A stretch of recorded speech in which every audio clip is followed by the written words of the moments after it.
Hey everybody, welcome back to another episode of Gaijin Gaiden. And this time I'm coming to you from Election Day here in Japan. Because there's a bit of snap election here in Japan. Um, Now I'm not going to get too deep into the nitty-gritty of the Japanese politics because that's kind of a complicated situation here. But the two big things here are basically the Prime Minister wants to sort of change the constitution so that Japan can have an army and because let's try that again. Japan, of course, has a military. I think they actually even have like the eighth largest military in the world, but it's called the Self-Defense Force, and they're not really supposed to use that for anything other than self-defense. But in recent years, Japan has been starting to use its military for stuff like UN peacekeeping things and taking part in some joint ventures with other nations, particularly the United States, which has been extremely controversial here. Some people here sort of feel as if Japan is becoming militant again, and well, we all know what happened the last time Japan got militant, and it wasn't good for anybody. The other thing is that he really wants to push Japan getting back on the nuclear power bandwagon.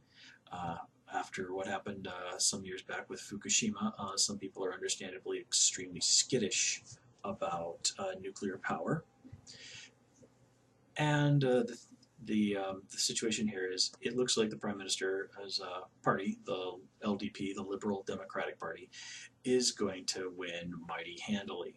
And this is not really surprising because, long story short, the LDP has basically been running the show in Japan since pretty much the end of the Second World War.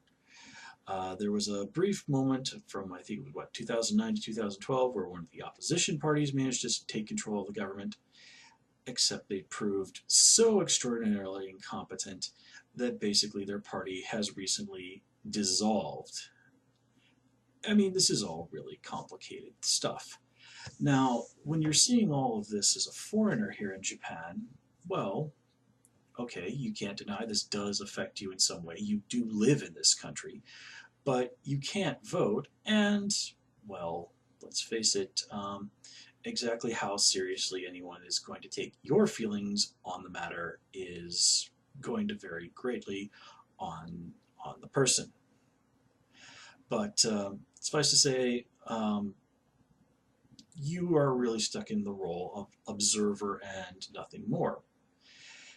And that's fine all, but when you can have no impact on a situation, it does sort of decrease your desire, at least in my case, to really invest heavily in paying attention to it. I mean, I don't ignore what happens here in Japan. I think it's extremely foolish to do that, especially since, again, I live here, and whatever happens with this is in some way or another going to affect my life, particularly since Prime Minister Abe has been more and more vocal of, I'm not going to take any more BS from North Korea. And recently, North Korea has fired 2 missiles over Hokkaido, which has made more than a few people here very nervous. And, I do live in a major city here, so if something really crazy were to happen, that's not good for me. But nonetheless, it sort of feels a lot like when I was living in South Korea. Sure, I mean, obviously I couldn't ignore Korean politics or particularly ignore North Korea because they were, not that far away, and what happened there did potentially impact my life. So I did pay some attention to Korean politics. But again, exactly the level to which I was able to engage was, of course, very limited. And while, of course, I do live in Japan, at the end of the day, I'm still an American, so understandably, I think what's happening with American politics, even though it's on the other side of the ocean, feels much more real to me and something that I am much more connected to. It is also interesting that a typhoon happens to be hitting southern Japan right about now, and it's going to be moving on up to Tokyo tomorrow. So, yeah, It's quite a crazy day. Fortunately, things here have not really been bad where I live. Just sprinkled a little bit. I was a little bit worried about how things were going to be today weather-wise, but other than being cloudy and a bit wet, it's been pretty nice. So that's all of that said, though, I have kind of realized that I do need to start paying more attention to what's going on here in Japan. Again, I think I'm probably here for quite quite the foreseeable future, fortune willing. And if that's the case, then whether or not I can vote or not, I still need to have a better understanding of what's going on around me. So I've been making a little bit more of an effort to focus on what's happening politically and socially here in Japan. And this is something that I really do recommend, of course, to anybody who lives in Japan, but also to anybody who's just interested in Japan. Unsurprisingly, if you're interested in another country and its culture, paying attention to its news seems like a no-brainer. But oddly enough, so many people who are interested in Japan pay very little to the actual news and stories here. People here come here with a very minimal knowledge of just how the Japanese government works, and a lot of the details of society outside of their very narrow viewpoints and interests. And that's not really a great way to handle things. You want to have as broad a knowledge and understanding of a society as possible if you're going to be making your home there.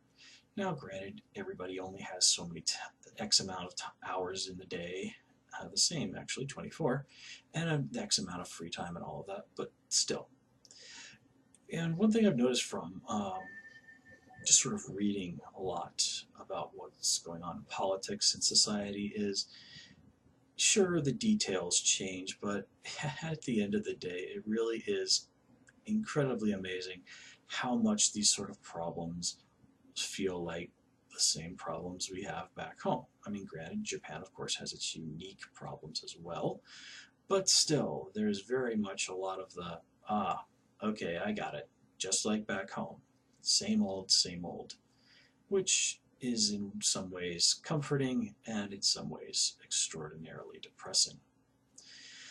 Anyway, um, from what I've heard so far about the election, it looks like the LDP is going to win in a landslide, and probably Prime Minister Abe is going to end up getting what he wants.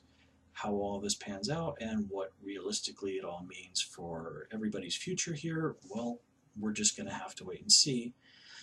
But one thing you can say is, very unequivocally, is that it's never boring here. Well, guys, with that said, I'm going to call it. As always, please comment, rate, subscribe. Of course, you can join me on Twitter at Gaijin Gaiden. And until next time, take care and have a good one.